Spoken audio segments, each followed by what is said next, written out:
La palabra de Dios contenida en este libro es la verdad que acepto creer, es la enseñanza que me comprometo a seguir y es la esperanza que me atrevo a confesar.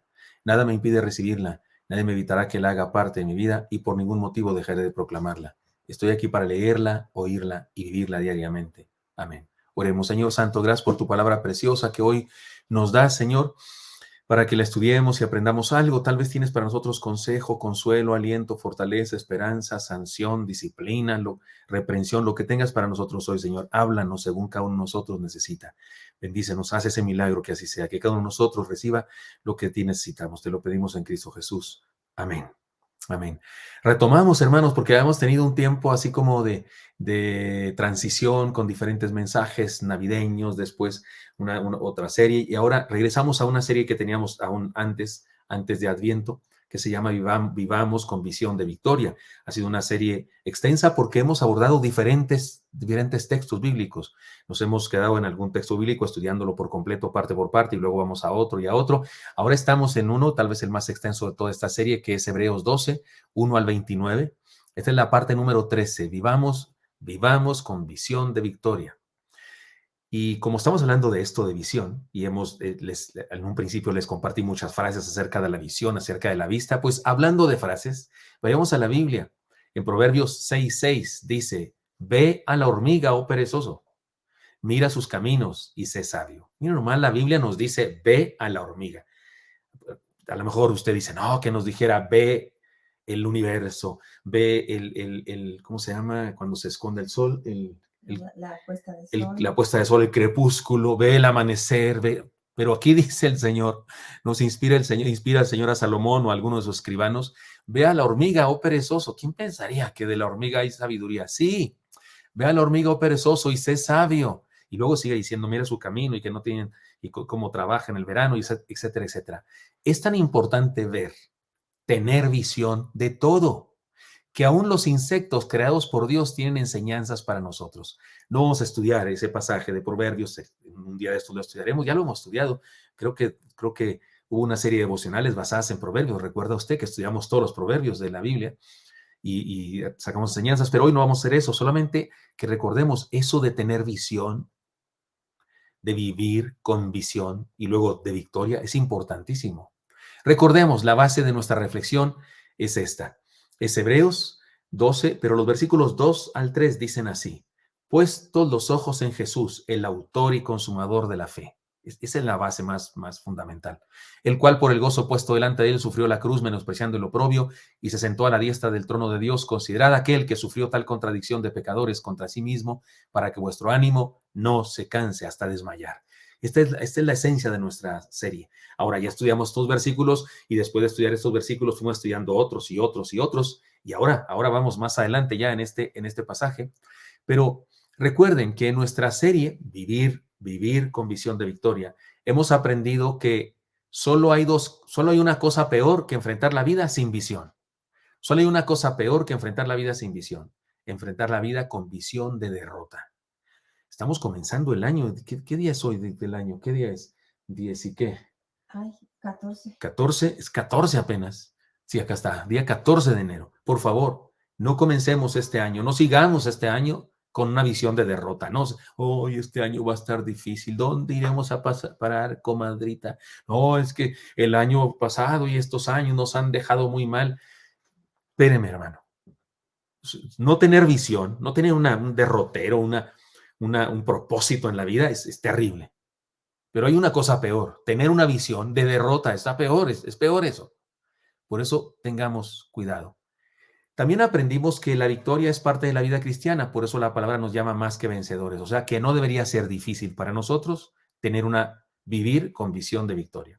Ahora, mire todo lo que hemos hablado aquí. Hemos usado la frase una mirada y hemos hablado de una mirada al retrovisor para ser sabio, una mirada al interior para ser ligero, una mirada al frente para ser apasionado, una mirada arriba para ser fuerte, una mirada al camino para ir derecho, una mirada al espejo para seguir luchando, un vistazo previo para tener garantía, un vistazo alrededor para estar cerca de él, un vistazo diario para ser feliz, un vistazo a la marca de las cosas para tomar decisiones valiosas, un vistazo al reloj para tomar decisiones a tiempo. Y la vez pasada que vimos este tema, que no sé exactamente cuándo fue ya, aprendimos esto, un vistazo a la cima de la cuesta equivocada.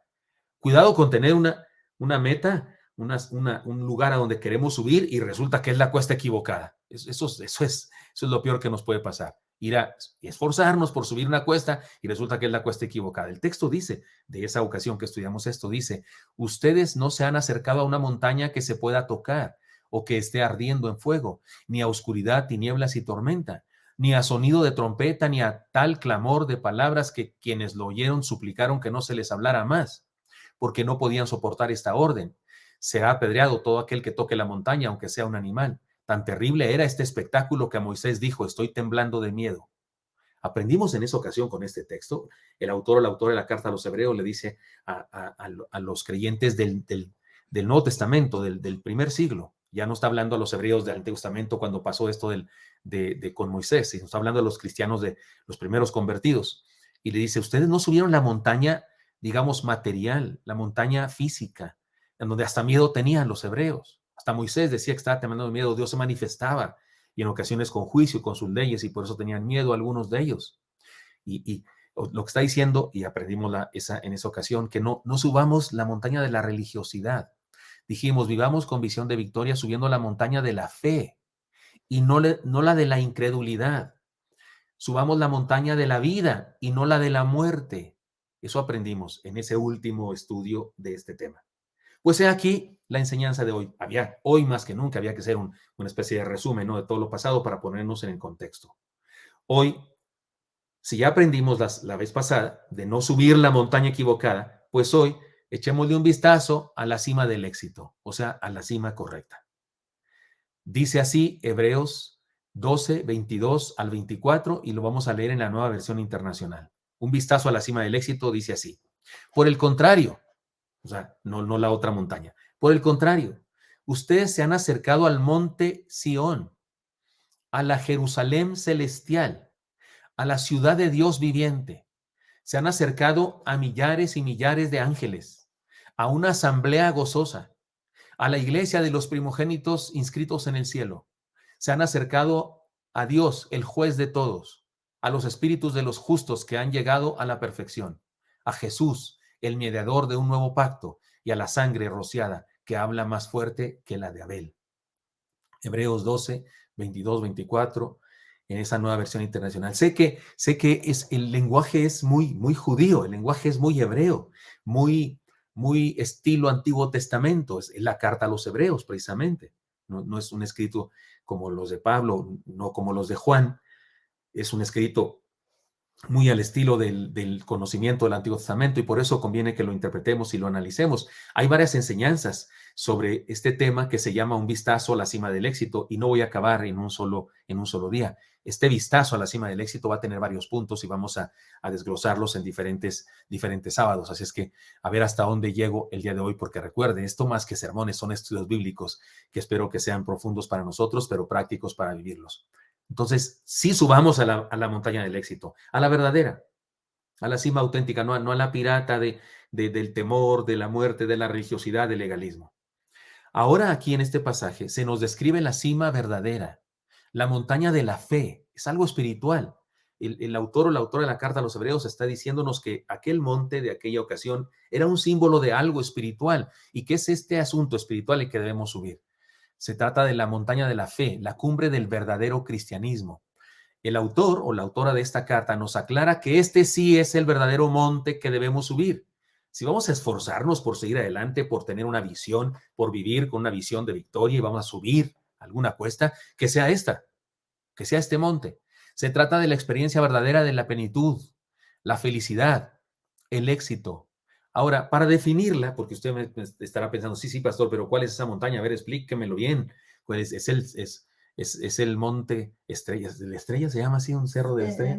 El cerro de la Estrella. En mi tierra sería el Cerro Coronel, que yo lo conocí cuando era cabo apenas, fíjense, o el Cerro Grande, o el Popocatépetl, o el Iztaccíhuatl. ¿De qué hablamos? ¿Cuál es? Bueno, para definir, para describir este monte verdadero, esta experiencia de fe, vamos a ponerle nombre y vamos a ir hablando de ellos cada sábado. En primer lugar, la cima del éxito, es decir, para vivir con visión de victoria, es tener un lugar cerca de Dios para vivir. Le explico. Le explico la idea. Mire, otra vez le leo el pasaje una vez más. Dice, por el contrario, ustedes se han acercado al monte Sión, a la Jerusalén celestial, a la ciudad del Dios viviente. Así comienza diciendo este pasaje donde se nos habla de esta montaña que sí debemos subir. Y para explicar esto de la cima del éxito es tener un lugar cerca de Dios para vivir, déjeme lo cuento de esta manera. En el país del norte, ahí en Estados Unidos, las personas que acá llamaríamos pordioseros o mendigos o algo así, vagabundos tal vez, se ponen en las esquinas de las calles con un letrero de cartón que dice, todos lo hacen, es como muy oficial eso, casi es como una regla. Todos lo hacen, se ponen un cartón en las manos que dice homeless. Traducido significa sin hogar, homeless, sin hogar o sin casa. Se trata de los desposeídos, los desamparados. Porque, ¿sabe qué? Sí es una tragedia no tener casa en esta tierra. Sí es muy, muy difícil. Sea rentada, regalada, propia o prestada o caímos ahí, ¿cómo se llama? Paracaidistas, los que caemos así, nos apropiamos, digo, se apropian de un terreno, sea cual sea, pues sí es una tragedia no tener ni eso. ¿Cuánta más será la desgracia de no tener casa en la eternidad?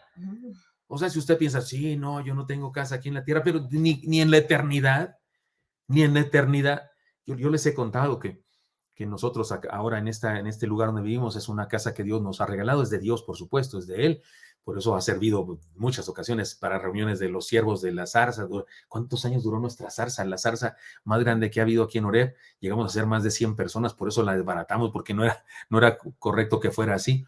Pero durante muchos años acá estuvimos, pero Dios nos la dio. Yo recuerdo todavía cuando una vez mi esposa me dijo, oye, mi vida, pues tú eres, mi esposa piensa bonitas cosas de mí, y me dijo, tú eres un buen pastor, tú sirves a la gente, tú amas a Dios y lo sirves, ¿y por qué Dios no nos ha dado una casa? Y yo le traté de responderle a mi esposa y le dije, sí, fíjate, no, el Dios a lo mejor quiere esto, no sé qué, y yo le traté de defender el punto, pero me fui al templo y en el carrito, un bochito que teníamos en ese momento, y en el camino yo me estacioné por ahí y yo oré y le dije a Dios, oye Dios, neta sí, ¿por qué? O sea, mi esposa me preguntó, yo traté de responderle en mi trabajo de pastor, de decir con esperanza y con aliento, no te preocupes, porque Dios, si le respondí así, teníamos 25 años de casados. Y entonces yo le dije a Dios, oye Dios, digo, ya le dije a mi esposa, según yo, pero aquí ya entre nos, sí es cierto, ¿por qué no, Señor? ¿Por qué no tengo una casa? Tengo compañeros que estuvieron conmigo en el seminario y no parece que les vaya tan bien y resulta que tienen casa. Yo sí me sentía homeless. Pero no en el sentido espiritual, por supuesto que no. Estábamos muy felices, por cierto, como alguna vez dijo Eli. Pero bueno, pero Dios quiso y nos dio una casa. Muy pronto, muy pronto. Ese mismo año se iniciaron los trámites y a través de un milagro, porque no es de otra manera, a través de un milagro Dios nos dio la casa donde habitamos ahora, que es suya, por supuesto, es del Señor. Pero oiga, pero no tener casa en los cielos. No tener la seguridad. ¿Se acuerdan Jesús que dijo, no se turbe vuestro corazón, creéis en Dios, creed también en mí? En la casa de mi Padre muchas moradas hay. Si no fuera así, yo os lo hubiera dicho. Esa frase en griego es muy significativa. Lo que está diciendo el Señor es, ¿creen que les diría que tienen casa si no tienen casa? Es lo que está diciendo el Señor. ¿Creen que se me ocurriría a mí decirles que tienen una casa cuando no tienen?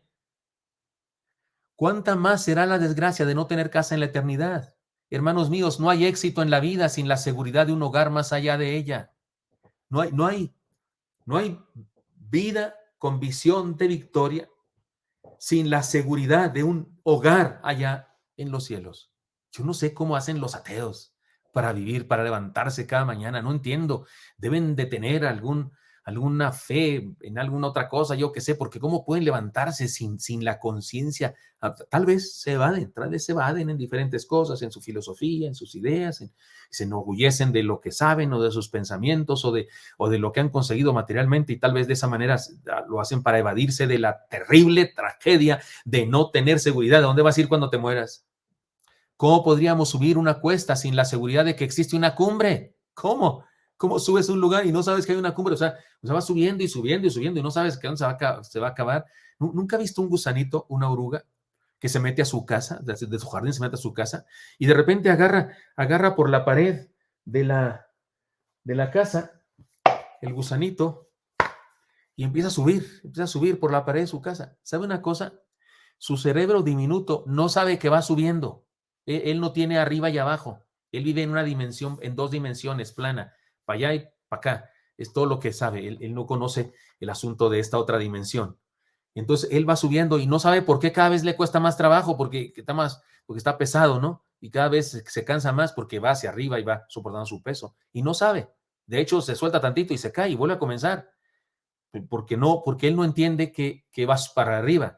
Él solamente va caminando a ver si se encuentra por ahí una planta, se encuentra por ahí una hoja, porque se perdió, está en su casa de usted y va en la pared ahí de su casa y no sabe exactamente hacia dónde va. ¿Qué absurdo es eso? ¿Cómo podríamos subir una cuesta sin la seguridad de que existe una cumbre? Y además de que en esa cumbre está lo que queremos. Lo que motiva a los alpinistas es la cumbre. Un alpinista lo que quiere es llegar a la cumbre. Y nadie se embarcaría en una travesía si supiera que no hay un fin. Nadie se mete a algo que piensa que nunca va a terminar. El problema es que en la vida hay algunos que caminan y caminan y no saben a dónde van. Ni siquiera tienen seguridad de que habrá un final después de tanto esfuerzo. ¿Cómo podrías ser llamado éxito vivir así? ¿Cómo? Perdóneme, pero ¿cómo podría ser éxito vivir de esa manera? Por eso digo, esta enseñanza es fundamental. La cima del éxito para vivir con visión de victoria es tener un lugar cerca de Dios para vivir, es saber que voy a un lugar. Mire cómo dice una vez más este pasaje. Por el contrario, dice, ustedes no van subiendo esa montaña que ardía en fuego, de la que salía humo y que tenían miedo y ni siquiera, y hasta le decían a Moisés, no, dile a Dios que ya no nos hable, dile que ya no nos diga nada. Ponen a Moisés un velo para que lo cubriera porque les encandilaba. Mismo Moisés decía que tenía miedo, porque era un asunto que ellos no tenían el conocimiento que tenemos usted y yo ahora de Dios. Y mire cómo dice, por el contrario, ustedes se han acercado al monte Sión, a la Jerusalén celestial, la ciudad del Dios viviente. Qué hermoso, hermanos míos. Sí, la cima del éxito es tener un lugar cerca de Dios, donde vivir. Para entenderlo mejor, déjeme le digo, fue el hogar celestial lo que motivó a Esteban, el primer mártir del cristianismo, o el segundo, si entendemos que Jesucristo fue el primer mártir, por supuesto, el primer mártir o el segundo mártir del cristianismo, primer mártir en el sentido de, además de Señor Jesús, por supuesto. Por eso, y enfrentó la muerte con alegría y a decir verdad, al decir la verdad a toda costa. No se detuvo, no se detuvo. Le importó un comino lo que iba a sufrir. Se puso de pie y empezó a predicarles. Oiga, y les predicó con dureza, porque les hizo un sermón histórico, les platicó cómo desde Abraham y fue así haciendo una historia de la fe y cómo en este tiempo presente, en el tiempo presente de él, había llegado Jesucristo, nacido precisamente para cumplir el plan. Y luego dice, y ustedes lo crucificaron. No, hombre, pues dice que crujían los dientes, dice la escritura que crujían los dientes. Estaban enfurecidos los legalistas, fariseos, judíos, sacerdotes, estaban enfurecidos y crujían los dientes. Y lo apedrearon, lo mataron. Pero fue el hogar celestial lo que motivó a Esteban a enfrentar la muerte con alegría y a decir la verdad a toda costa. Fue lo que sostuvo al apóstol Pablo a seguir con su trabajo a pesar de tener tantos detractores. Pablo, si alguien tuvo enemigos en esta vida, fue el apóstol Pablo.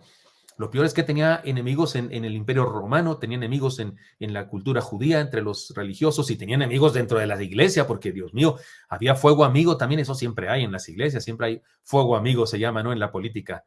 Fuego, o sea, no es amigo, pero es fuego de los que se supone que deben defenderte, y resulta que también te atacan. Eso hay siempre donde quiera. Pero fue esta promesa de vida eterna, esta promesa de un lugar en los cielos. Eso estudiaremos en las clases, en los cursos avanzados. El apóstol Pablo en la segunda carta a los Corintios, capítulo 5, versículo 1 y siguientes, el apóstol Pablo habla de nuestra carpa, nuestro tabernáculo humano, se refiere a nuestro cuerpo, dice que será deshecho y recibiremos una mansión no hecha de manos. Fue eso lo que sostuvo al apóstol Pablo a seguir con su trabajo a pesar de tener tantos detractores. Fue lo que hizo que Juan no renunciara a pesar de la tortura, el exilio y finalmente la muerte. Y me refiero a Juan el apóstol, el discípulo amado, el autor del Evangelio y el Apocalipsis y posiblemente también de las cartas, primera, segunda y tercera de Juan. Fue lo que le hizo seguir con su trabajo a pesar de no renunció jamás, a pesar de la tortura. Hay en la tradición diferentes versiones acerca de cómo murió, además de haber sido expatriado a la isla de Patmos, pero también algunos piensan que fue vaciado sobre él un recipiente enorme de aceite hirviendo y que no murió, por cierto, no murió y después murió de otra manera. Como haya sido, no estamos seguros, no está en la Biblia, pero como haya sido, nada lo hizo desistir. ¿Qué lo mantenía? ¿Qué lo mantenía con la firmeza? Que tenía un lugar cerca de Dios, que estaba seguro que iba subiendo una montaña en donde habría una cumbre maravillosa a donde ir a morar por siempre. Fue lo que hizo que Policarpo mantuviera su fe a pesar del castigo y la muerte. Policarpo, uno de los padres de la iglesia, se le llama. Después de la era apostólica, hay cristianos y hay líderes en la iglesia cristiana, y a esos líderes se les llaman los padres de la iglesia, en la era patrística, y uno de ellos era Policarpo, y hizo que mantuviera su fe a los 80 y pico de años. Él seguía creyendo, le decían, pero ¿por qué permites? Porque le iban a llevar a la muerte, y le exhortaban a que desistiera y que renegara de Jesús para salvar su vida. Y él dijo, ¿qué? A mí nunca me ha fallado el Señor, y a mis 80 y pico de años voy a fallarle yo a él. Hombre, háganse para allá. ¿Qué lo sostuvo? Saber que iba a estar cerca, que tenía un lugar garantizado cerca de Dios. Y es lo que puede hacer que usted y yo subamos la cuesta de la vida con éxito. Sí, hermanos míos, he aquí la primera enseñanza entonces de esta, de, de este vistazo, un vistazo a la cima del éxito, un vistazo a la cima para vivir con visión de victoria. Este es el primero. La cima del éxito es tener un lugar cerca de Dios para vivir. Por eso, déjeme decirlo de esta manera, la plenitud de la vida es saber que tendremos plenitud después de esta vida. Sé que puede ser un juego de palabras, pero escúchelo y apréndaselo. La plenitud de la vida es saber que tendremos plenitud después de esta vida. ¿Sí está claro? La plenitud de esta vida es saber que tendremos una experiencia donde habrá una plenitud, por cierto, más amplia. Y por último, en el día de hoy, segunda manera de hablar de esta cima del éxito, otra forma de definirla, es esta. ¿Sí me alcanza el tiempo? Sí. Otra forma de definirla es esta. La cima del éxito es ser parte de una comunidad de redimidos. Porque a lo mejor pensar en esto de un día en los cielos, usted dice, sí, pastor, no, pues está suave, un día en los cielos, pero espérenme, no, ese un día en los cielos, esa plenitud de allá nos da plenitud aquí también. Por eso déjeme explicarlo ahora en estos términos. La cima del éxito es ser parte de una comunidad de redimidos. El texto nos habla de una multitud de ángeles y de redimidos que se unen en torno al Dios vivo. Mire cómo dice, voy al texto una vez más, después de decir, por lo contrario, ustedes se han acercado al monte de Sión, a la Jerusalén celestial, a la ciudad del Dios viviente. Y luego dice, se han acercado a millares y millares de ángeles, a una asamblea gozosa, a la iglesia de los primogénitos inscritos en el cielo. Se han acercado, y sigue hablando. O sea, que no solamente estamos hablando de un hogar celestial que motivó a los apóstoles y a Esteban y a todos, ahora nos está hablando de otra cosa muy, muy, muy presente para nosotros, para usted y para mí. Una multitud de ángeles, de redimidos que se unen en torno al Dios vivo. O sea que la cima del éxito para vivir con visión de victoria es ser parte de una comunidad de redimidos. ¡Qué maravillosa experiencia! El cielo y la tierra unidos en torno al Dios de amor. El autor o la autora de la carta a los hebreos le está diciendo a los cristianos de esa época o a los hebreos simpatizantes de la fe, porque es muy probable que escribe esta carta a una comunidad de hebreos entre los cuales había cristianos y otros estaban tratando de vivir el cristianismo, pero como eran hebreos todavía, estaban luchando, y que posiblemente esta carta fue con la intención de ayudarles a entender que debían ser cristianos.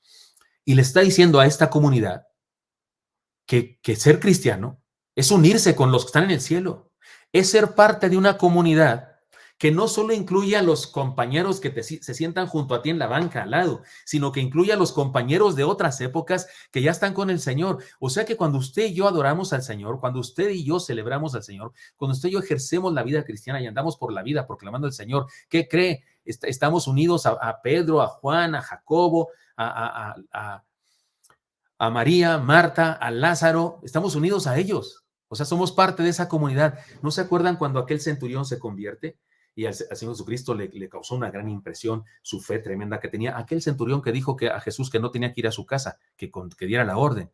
Y el Señor Jesucristo dijo que se sentarán a la mesa con Moisés y con Elías, se sentarán a la mesa. de la gran fiesta con el Señor, algunos como ese centurión. Qué maravillosa experiencia, el cielo y la tierra unidos en torno al Dios de amor. Para entender esta verdad, debemos profundizar nuestra visión espiritual, porque el texto nos habla de algo más allá de una reunión de celebración en la iglesia. Nos habla de una celebración que incluye a otros. Ahora mismo que celebramos, deberíamos ser conscientes de la presencia de muchos millares más de los que podemos ver unos y otros. Si abrimos nuestros ojos espirituales, notaremos que están presentes los ángeles de Dios que nos cuidan, los héroes de la fe que nos hablan en esta carta, por ejemplo, los apóstoles sobre los cuales se sustenta nuestra doctrina y todos aquellos que nos antecedieron y hacen posible que la fe siga predicándose. ¿Se acuerdan aquella vez cuando Eliseo y su criado iban con el rey de ese momento en la historia del pueblo hebreo a combatir? Y el criado de Eliseo le dice, no, señor, nos van a poner una guarapeta aquí porque vio la multitud de enemigos. Dijo, no, señor, mi señor, perdóname que lo diga, pero de aquí no salimos vivos de ninguna manera. Y entonces Eliseo le dijo, siervo, ciego, necio, voy a orar a Dios para que te quite la ceguera y te permita ver. Y oró. Y la escritura dice que se le abrieron los ojos, espiritualmente hablando, se le abrieron los ojos al criado.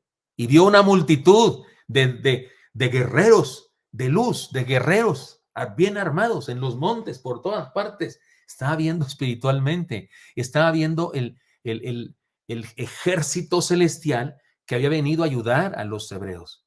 Y entonces dijo el criado de Eliseo, parafraseando la historia, dijo el criado, no hombre, pobres cuates, los vamos a hacer papilla, los vamos a dejar como estampillas. Nuestra reunión es una comunidad que une el pasado con el presente y el futuro y une al cielo con la tierra. Podemos decir eso. Nuestra reunión de fe es una comunidad que une al pasado con el presente y futuro y une al cielo con la tierra. Ahora mismo, hemos hablado, me hicieron una pregunta sobre Génesis, así que pensamos en Moisés, que escribió posiblemente o mandó a escribir esos libros del Pentateuco, y resulta que en algunos de los cantos que entonamos palabra de Dios en algunos de los cantos, y entonamos, por ejemplo, en Dios haremos proezas, ese canto del hermano Elí que cantamos es un salmo, es parte de un salmo. O sea que hicimos presente a David, a los salmistas, a Moisés, a los patriarcas, a los profetas, en un solo culto, presentes todos, y por supuesto, los seres celestiales de Dios que nos cuidan. Por eso resulta tan nefasto que existan quienes tomen en poco el pertenecer a una comunidad.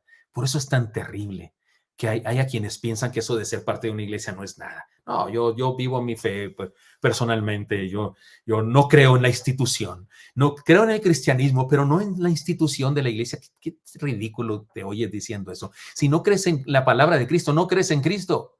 Creer en Cristo es creer en su palabra, y su palabra dice que Él plantó una iglesia, que Él sembró, que Él creó una iglesia, fundó una iglesia, y que deberías respetar su iglesia y unirte a una iglesia, a su iglesia. Eso dice la palabra. Pues cuando alguien me sale con que no, yo creo en Cristo, pero no creo en su iglesia, pues no crees en Cristo. Su iglesia es su esposa, su cuerpo, es más, su cuerpo, dice la escritura. Por eso es tan terrible y nefasto que algunas personas no valoren el pertenecer a una comunidad. Abandonar la iglesia, dejar tiempo sin asistir, aunque sea la costumbre de algunos, es una práctica que te debilita para subir la cuesta del éxito y para vivir con visión de victoria. Tener una comunidad de fe es mucho más que una costumbre. Es mucho más que un recuerdo de tu juventud, porque algunos venían a la iglesia cuando eran jóvenes, los traían y cuando crecen ya dejan de hacerlo. No es solamente una época de nuestra vida, porque hay gente que dice, sí, yo me acuerdo cuando iba a la iglesia, fue una época que tuve. Qué tristeza me da que alguien diga eso. Se trata de la bendición de Dios para permitirnos subir las cuestas de la vida, para vivir con visión de victoria. Desgraciadamente, siempre hay gente que se enfoca solo en los factores externos, sociales y materiales, y se olvida de la visión espiritual de las bendiciones de Dios. Por eso, hermanos, valoremos nuestra comunidad de fe y disfrutemos del éxito que representa. Una enseñanza más, un vistazo más que dar el día de hoy, un vistazo a la cima del éxito para vivir con visión de victoria. Ya la semana, o no sé cuántas semanas hace, estudiamos la cima equivocada, pero ahora está en la cima correcta. Un vistazo a la cima del éxito y dos definiciones de esta cima. La cima del éxito es tener un lugar cerca de Dios para vivir. Vivir a plenitud es saber que tenemos un lugar donde viviremos a plenitud. Y segunda definición, la cima del éxito es ser parte de una comunidad de redimidos. Pero no solamente de los que están vivos aquí junto a nosotros, sino de los que están vivos allá cerca de Dios. También están vivos. Así que culmino diciendo, hay una cima verdadera que debemos subir. Subámosla y vivamos con visión de victoria. Señor Santo, pongo en tus manos a mis hermanos y mis hermanas y te pido que nos ayudes a vivir de esta manera que tú nos enseñas en tu palabra. Te lo pido en Cristo Jesús. Amén.